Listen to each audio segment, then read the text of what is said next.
Morning. My name is Dave Brockman. I'm the DOE manager of the Richland offices. To my left is Shirley Olinger. She's the manager of Office of River Protection, DOE.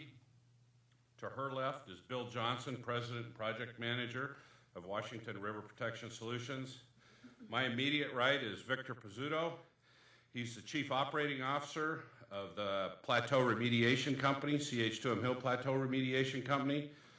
And on the far right is Chuck Spencer. He's the president and project manager for the Washington Closure Hanford group here on site. Those represent our main primary contractors that will be receiving ARRA money. Also want to introduce Carl Adrian, Gary Peterson, and Deanna Smith, representing the Tri-Cities Development Council. Welcome. Dave Molna and Fred McClure, they're the president and vice president of the Hanford Atomic Metal Trades Council. Welcome, Dave, Fred. Mike Davis, Mike Kaiser, president and vice president of the Central Washington Building and Construction Trades Council. Dave Davis, excuse me. Sorry, Dave. Dave Davis and Mike Kaiser.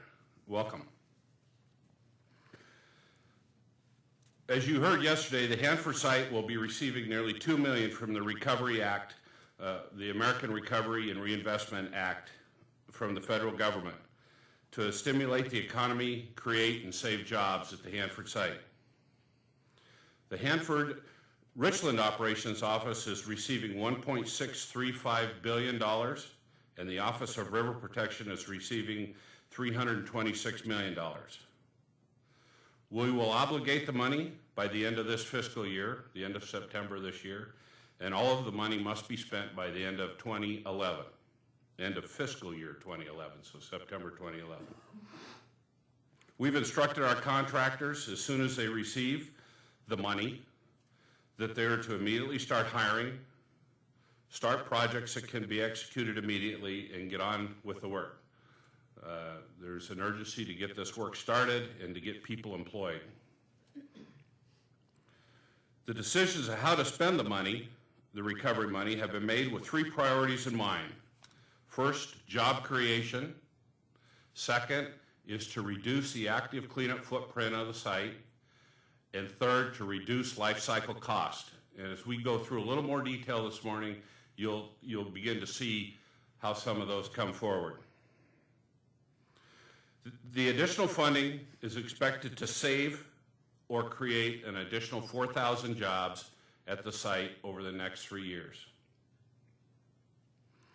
Now I'm going to start and move into Richland office, my office specific, and give you a snapshot of how the money, we see the money getting spent, and a little bit of a sense of how it'll be used. The primary projects for the Richland Operations Office include completing cleanup along the Columbia River, preventing contaminated groundwater from entering the river, and completing key projects in the center of the site to support shrinking the active area of cleanup to 75 square miles or less by 2015.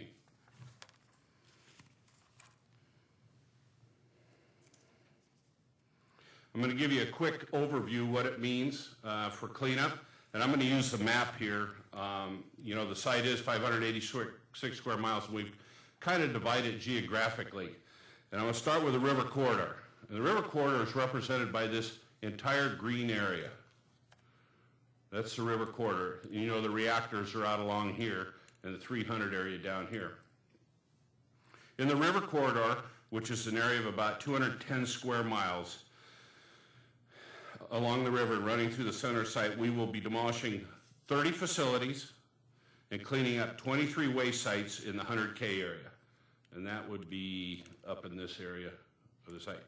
And remember, when I speak about this is the money that we're using, this is the Recovery Act money is going to do this. It doesn't include what our base funding is doing along the river.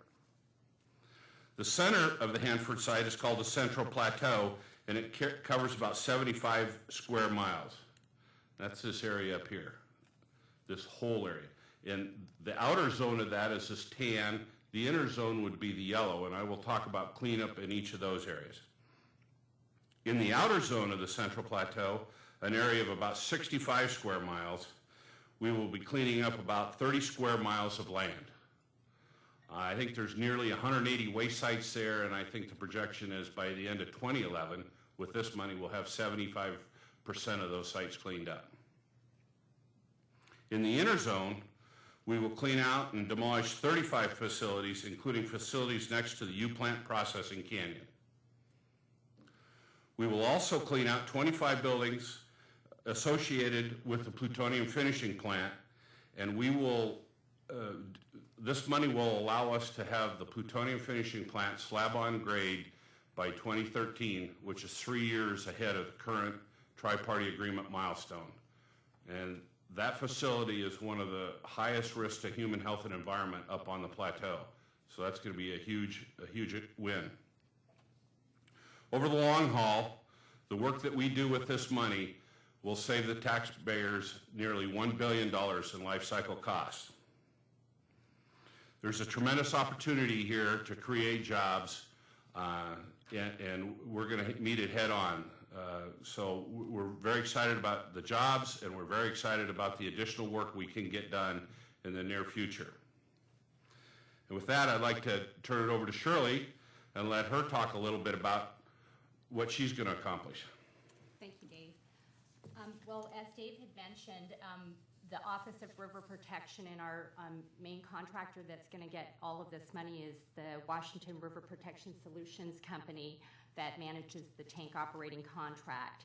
And our major focus for our stimulus dollars is to ensure that we can deliver the waste feed from the tank farms to the waste treatment plant by 2019. What this means is that we have to spend some of the resources and time over the next many years to upgrade our infrastructure and our aging facilities. Facilities such as the 222S laboratory and the 242A evaporator. In addition, we're going to be investigating how best to do the mixing and the blending of our waste such that we can deliver it to the waste treatment plant in a very predictable and consistent manner. And that will help reduce the overall life cycle treatment of the waste treatment plant. And that's where we're justifying our savings is in the life cycle reduction of the overall river protection project. So our focus of our $326 million will be upgrading infrastructure, upgrading our facilities, such as our DSTs, our double shell tanks, and our single shell tanks, and our facilities, and investigating the best way to do this waste feed delivery and mixing and sampling capability. We believe that this will also allow us then to free up the resources in our regular funding, annual funding, to focus on our higher risk and more complex activities such as waste retrieval, and allow us to ensure that the infrastructure and the upgrades are going to be ready on time by 2019. And with that, I'm going to turn it over to Bill and go over more detail. Thank you, Sharon. Thank you, Bill. Well, Washington River Protection Solutions really sees the Recovery Act as a tremendous opportunity to continue to reduce the risks of the tank wastes at Hanford while we're investing in the success of the waste treatment project. As the tank operations contractor, we're in a very unique position. We have the day-to-day responsibility for safely managing and storing tank wastes. And we also have and are looking forward to a long-range and a long-term mission, and that's to ensure the sustained, dependable delivery of waste to feed the vitrification plant. We'll be using the Recovery Act funding in both these areas to reduce risks by upgrading and extending our capabilities of infrastructure, of facilities, and of our tank farm, and by improving and establishing the systems needed for delivering waste to the waste treatment plant. Shirley mentioned such facilities as our 242A evaporator and the 222S laboratory that are critical to the ongoing mission of cleanup in our project. It's essential that they be upgraded to operate for the decades needed to reduce the risks of being able to accomplish that work and to ensure the efficient operation of the vitrification plant. Recall that Hanford's newest waste tank was built when Ronald Reagan was president.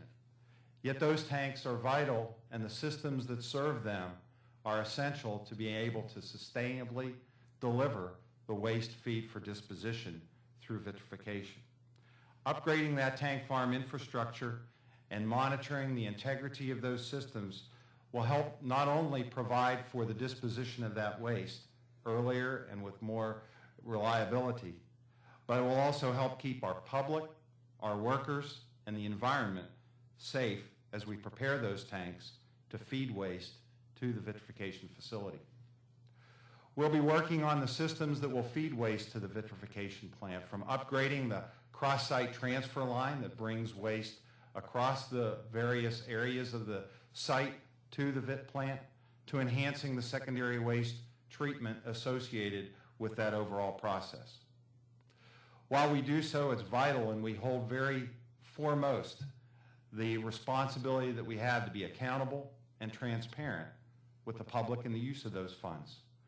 We have in place the internal controls necessary to manage the Recovery Act work and to demonstrate that it's being utilized effectively. We've also been preparing for this funding for some time now. We've been advertising for workers throughout the Northwest and within the industry by identifying potential resources within our companies of our parents in URS and Energy Solutions, and in the local community and small business and larger businesses that serve the kind of capabilities that we'll require. We've been active in career fairs at local and national universities, and we've been recruiting at other organizations and other areas where turn down in work is resulting in available resources that can be brought to work here and provide the necessary resource and skills to accomplish this. Our website lists the kind of resources that we are recruiting for now. That's on our website. It's wrpstoc.com. It also identifies and forecasts some of the subcontracting opportunities that are forthcoming and the contacts in our company to reach us with those interests. A majority of this work on our project will be performed by subcontractors. We're working with our existing subcontractors to put those in place, and we're prepared to identify potential new subcontractors as early as in support of a vendor fair coming up the end of this month. Thank you. Thanks, Bill. Now we'll hear from the two contractors that support the Richland office, but let me first tell you that the plateau remediation contractor, represented here is Vic, he'll first talk. They're going to receive $1.3 billion of the ARRA money. Chuck and his organization, the River Corridor contractor, is going to receive $250 million. And that may seem a little lopsided given that our river corridor is our highest priority. But remember, from the base funding, Chuck gets fully funded. That's our intent. So he's lopsided in the base funding. And Vic also does a lot of work along the river. But with that said, Vic? Thank you, Dave. We're excited to be here this morning to talk about the recovery funding coming our way soon. But with this excitement comes the responsibility for us to step up and accomplish the goals that DOE has challenged us with, and meeting the rigorous standards for tracking and reporting of the funds. But we're ready. It wasn't too long ago when we did activities very similar to this. We just completed a very successful 60-day transition. We hired over 2,000 people during that transition. We validated procedures, processes, policies, and now we've been using those for the last 6 months. So I have high confidence that our management team and our workers are ready to step up to the challenge, and that our systems and processes that we've been using are the same ones we're going to use, and they're able to meet the challenge that's at our doorstep now. Fact of the matter is, we've been preparing for the recovery funding for many weeks. We segregated this out and said, this is so important, we're going to manage it just the same level as one of our major projects. We identified key people and we assigned them a specific duty area that they were in charge of to get us ready. For example, we had a person in charge to get us ready for trading. We had a person in charge to get us office-based equipment. We had, and so forth and so on. We've also assigned an executive level manager to be the program manager for the Recovery Act funding. And that project manager reports directly to the president of our company, John Lehue. We've been conducting several meetings a week to have our status and our coordination. We've worked with all of our major subs. I think you've seen a list of those in our advertisement for our job fair this weekend, so that they've had all of the thoughts that we have and looking across the country for all their resources to meet what we have as our projected needs. We've prepared an internal readiness plan, and we've already prepared an internal assessment plan that we'll execute to make sure we keep on track. And finally, we've already begun our process of finding an additional and hiring additional resources. Last week, we conducted interviews of D&D workers and operators, and we have about 150 people that we have queued up ready to hire when we get the final funding go-ahead. In addition, this weekend, I think you've all seen, or the local people have seen our advertisement for a job fair, primarily for the professional folks. So with these is somebody to help us kick off to find the resources for us. We're just waiting now for the notice to proceed from DOE, and we are ready to execute the rest of our plan. Thank you. Thanks, Vic. Chuck? Thanks, Dave. I won't repeat some of the things you've heard here today, except to say a couple things. One is we too are ready and really appreciate this opportunity. We've had the opportunity to do some advanced planning in anticipation of the additional funding and prepare for additional subcontracts we're going to bring in place, as well as additional staffing. We've been intimately involved with what Dave was talking about, this Vision 2015 and shrinking the overall site, the area of the site. And this will help us because it'll allow us to address some of the more hazardous sites much quicker and make that site collapse happen much quicker. Also, it'll give us the opportunity to upgrade ERDF, our Environmental Restoration Disposal Facility, which takes almost all of our waste and most of the waste from the other contractors you see here on the site. And so we'll be able to expand that facility and put much needed improvements in place. WCH, Washington Closure Hanford, has been in an active recruitment mode since we really started here a little over 3 years ago, and we'll continue that effort. And we'll also use, as you heard from these other gentlemen, our parent companies, URS, CH2M Hill, and Bechtel, and their systems as well. We've got a good process in place with the unions here, and we'll just use that process for all the union employees we bring on and our subcontractors bring on. We've got a robust subcontract program in place. We're now over 70% of our work is subcontracted, and most of those subcontracts are actually small businesses. So we use the same process for the additional work. Some of our subcontract work will be able to start very quickly because it'll be an extension of the existing contracts. Other work will take a little longer because of the planning and the hazardous nature of the work, but so there'll be a mix. Some very quickly, some will take a little bit longer. If you're interested out there and you're a subcontractor, all of our upcoming requests for proposals are on our website at www.washingtonclosure.com, as well as our additional employee openings that we've got. Some are out there now. We'll continue to post them on our websites as well. So again, we're looking forward to this opportunity and look forward to receiving the money and getting on with the work here at Hanford. Thanks, Chuck. Okay, I'm going to do a few closing remarks. First, I want to assure all of you, and Shirley and I want to assure all of you that all of this work, although it's a huge challenge and it's the kind of challenge you want to have, it's all going to be done safely. It's all going to meet the standards we've set here at the site. There's no cutting corners or anything of that nature. Our process and procedures are proven, and that's what we're going to use to execute the work. So I think that's important. Our employees deserve, and the site employees deserve nothing less. There'll be more detail in the weeks to come specific to the projects, how we're allocating the money and spending it, and the work that's getting done and the schedule that'll be done on. The details will be worked there's some details that are being provided today and a fact sheet that'll be given to you. I don't know what that is. Okay.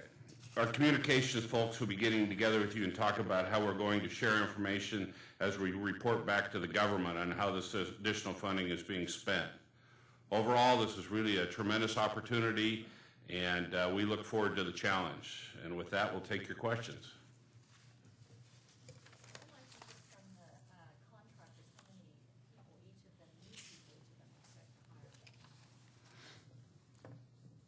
hire? You want us to take that, ARRA? Yeah, right now what we're saying is it's going to be 4,000, is our estimate, up to 4,000 saved and or hired over the 3 or 2.5 year period.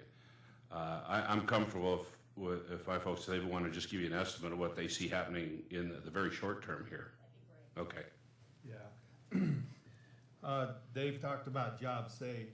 Earlier this year, there was an announcement made that the true retrieval program would be ramping down and stuff.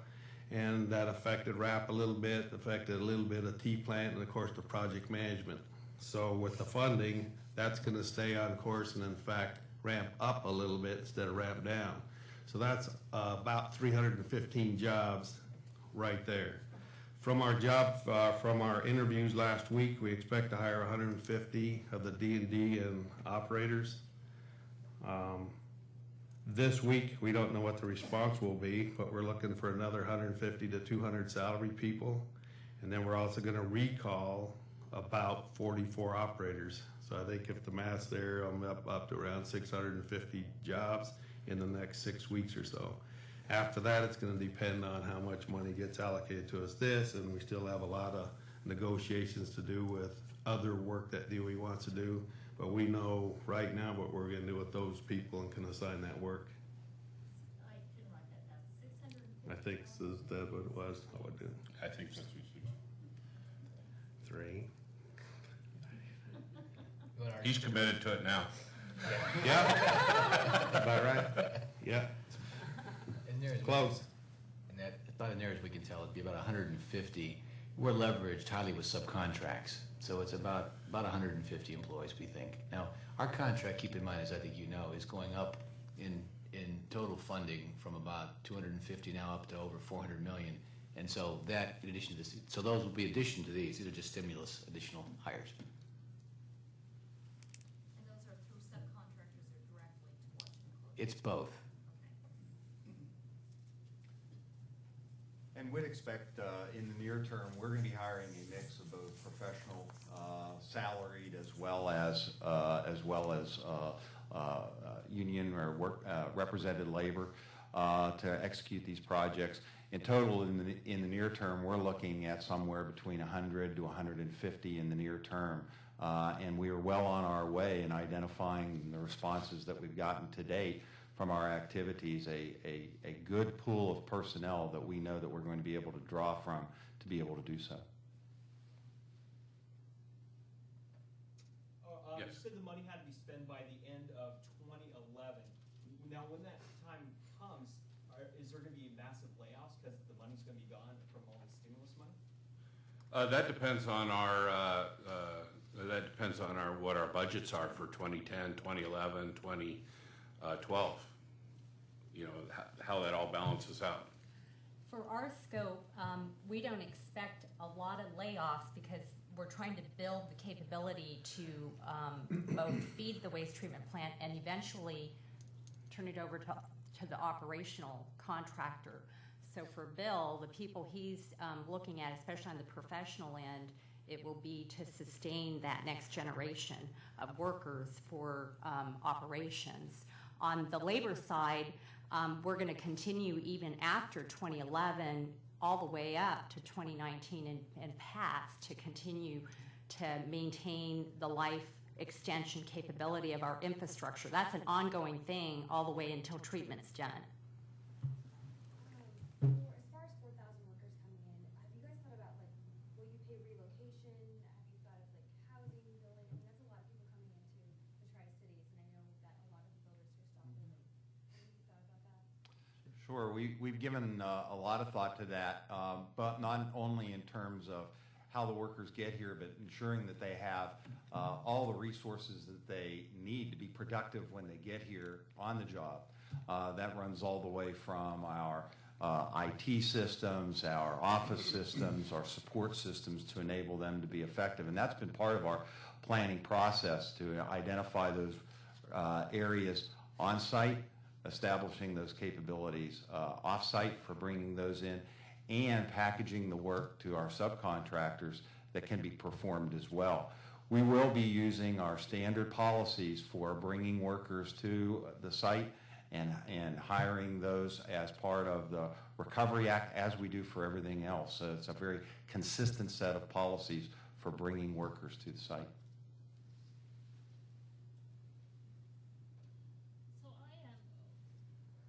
So I've been asking why the emptying the tanks is not part of the stimulus fund. What was the reasoning behind that? The focus for the stimulus money, as Dave had mentioned, it was to reduce footprint was the big focus. In addition, looking at projects that had low risk and could be executed predictably and quickly, such that you could reduce the life cycle. And for tank retrievals, as you know, that's a pretty high-risk type of operation. The technology development that goes into that has some uncertainty. And by focusing on the things we know how to do predictably through the stimulus on infrastructure, that actually frees up the dollars in our base funding. You know, in 2010, for example, we'll be able to apply some of the stimulus money that can take away from what we were going to have to fund in our base funding, and that money can then be applied towards tank retrievals and the higher risk projects. Yeah, sorry to jump in here. I just want to let folks know they're on the phone line that we're going to open up your audio now. Sorry we didn't have that turned up, so go ahead if you have any questions, those that are on the conference bridge. Well, I have another question. I didn't see the mail cleanup on the specific fact sheet list. Is it just doesn't have to be on there, or have things changed there? Well, it's only like $10 million. It's a pretty small, there's just a whole bunch of debris sites up there. It isn't like headlines, it's just really small dollars. But we intend to do it. So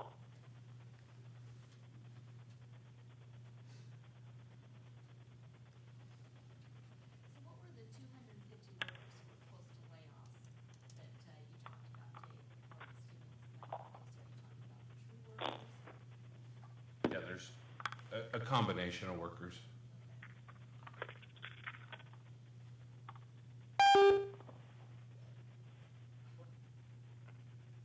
No plenty more questions? Keep going. Training, have you guys had it quickly put together how you're gonna train a lot of these people and, you know, it's gonna be pretty serious, like 6 or 8 people coming in and getting them trained and getting them out there working within, 6 months.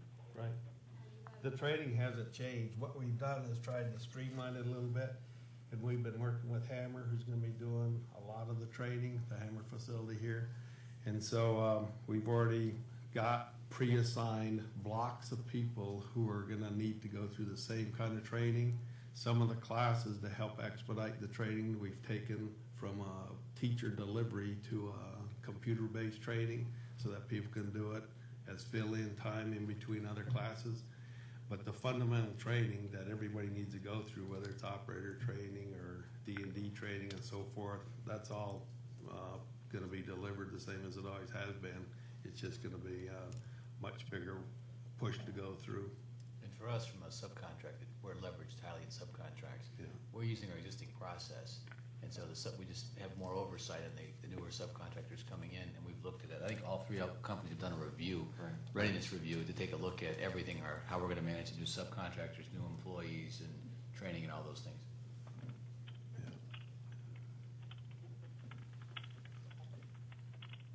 Dave, will there be some, I'm assuming there's going to be more work for Hanford and Advancement Hanford. How are you preparing them since they don't get stimulus money? Well, these three contractors that are, get their support from them, and they've been in discussions, and the four contractors together have been having meetings about needs, so on and so forth, what they're gonna need. Floor's been getting ready, and then these contractors will buy those services from them. We've established our points of contact between all of our companies and those other providers of services to us so that they know what's coming, they know what our needs are going to be. And as we've established those, we've identified to them that the Recovery Act funding that is coming to us is really a full service, a full suite set of funding. As we have estimated our costs, we've estimated the costs of those resources that we buy from those other services on site, whether it be training, whether it be hoisting and rigging, all those activities. And that will flow through us and flow to them as part of the cost of providing that work. We've been doing the same. We've been working with both of the prime contractors and the other prime contractors. Ours primarily has been Fluor and AMH, like you said. We've given them a whole list of stuff that they provide to us by contract and what to expect. We've been working with Chuck's folks primarily to get ready for the increased rate of debris in ERDF. So we've been talking about projected shipping containers, types of waste, when it's gonna come, where it's gonna come from. So we're coordinating all those kind of activities because we need a lot of help from the other contractors to help support our initiatives. So we've been working with them with our points of contact for months. Yeah. The job fair on Saturday, how many positions do you expect to fill as a result of maybe people coming to the job fair? On the order of 150. Could be more. We don't know how many candidates are going to show up. We're hoping at least as many as our interviews last week. We had 300 people show up. So we're expecting on the order of 300 or 400 people, and of that we're going to take 150 or more. Okay, cool. Where is it at? I don't have the amount. It's where's it at? Shiloh. Shiloh. Thank you. Charlotte and Richmond. Yeah, the other one was on George Washington. Shiloh and Richland. Thank you. Yes. Is there any way to predict, are you gonna be able to get a lot of the workers you need just from Columbia, from Northwest, nationwide? I'm trying to get an idea of how many people are going to be coming from how far. If you're gonna be able to find most of the workers here in Columbia or more. We don't know that yet until we review the interviews. When you look at our pre-selected subs, that was on the list in our advertisement, which we have about 8 or 10 of them. They've combined given us about 400 resumes to look at. That's in addition to the job fair we're gonna have, okay? And so they're from all over, wherever their companies operate. But I would expect that Fluor Federal Services will have 200 or 300 people maybe to offer up for the engineering spots and the construction oversight, environmental, that kind of stuff like they've been providing us. And some of the bigger companies like that. So I would bet half come from around the local area. That's just a guess. For people who will be transferring over from another, can they start doing this now? What should they be doing? They won't be transferring. We're going to subcontract with them through whatever hiring company it is. Some we will direct hire, but the vast majority of them are going to be hired by our subcontractors, and then they'll supply them to us. So they probably don't want to go to the job fair. If they're interested, they do, yeah. So everyone We're still going to interview them. should go and- Right. Oh, anyone that's interested needs to show up at the job fair. I was remiss, we also have a website, www.plateauremediation, all one word, .com.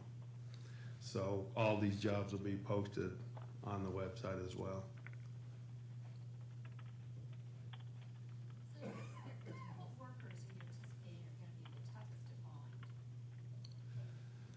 What we don't have enough for the bargaining unit people is pipe fitters and insulators. That's why they're on our job fair. Everybody else, we found enough interest when we were doing our expressions of interest earlier that we had enough of all them. Some of the rad techs, I think, are also we're right on the edge of whether we have enough of them or not. Other than that, I can't predict from the salary because we haven't had the fair, and I don't know how many showed up yet. Right, ours is going to be very similar in that regard. Those that are in shortage and have been habitually in shortage for us include the rad techs, of course, and for ours, because of the unique kind of work that we do, industrial hygiene as well, because that's a very important aspect of accomplishing our work safely in the tank farms. And so that's an area that we'll be looking for and adding to as well. That's always been an area of shortage, and one that, in fact, we think that this kind of opportunity provides the ability to add to our nation's capability in these kind of critical resource areas. It's the same for us on Hanford, on the site here. It's the same. It is rad techs. It's IH. We use a lot of IH2s also in our jobs. From a staffing at Fermi, in the offices and things, I would have said engineering, but I'm not sure. I know we're getting pretty good response from engineering around the country. A lot of the E&C companies feel like a little tougher times are coming ahead, so there's a little more availability of engineering than we had thought. So, engineering and construction.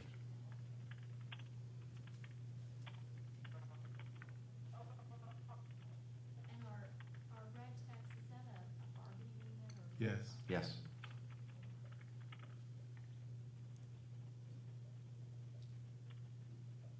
Most of these jobs, you know, need like 10 years experience, I think, or is there a variation of, what type of level of experience you're looking for? We're really looking for a variation. As Shirley indicated, we're preparing a workforce for the future as well, and this is giving us an opportunity to fill that pipeline of new capability. So we're recruiting all the way from college grads, personnel without prior necessary experience, all the way through experienced personnel who not only have nuclear experience, but experience in the kind of work and in the Department of Energy complex. So it really runs the gamut, but in our case in particular, we're looking to fill that pipeline. It's a great opportunity for bringing in the kind of folks that will fill these roles for decades to come.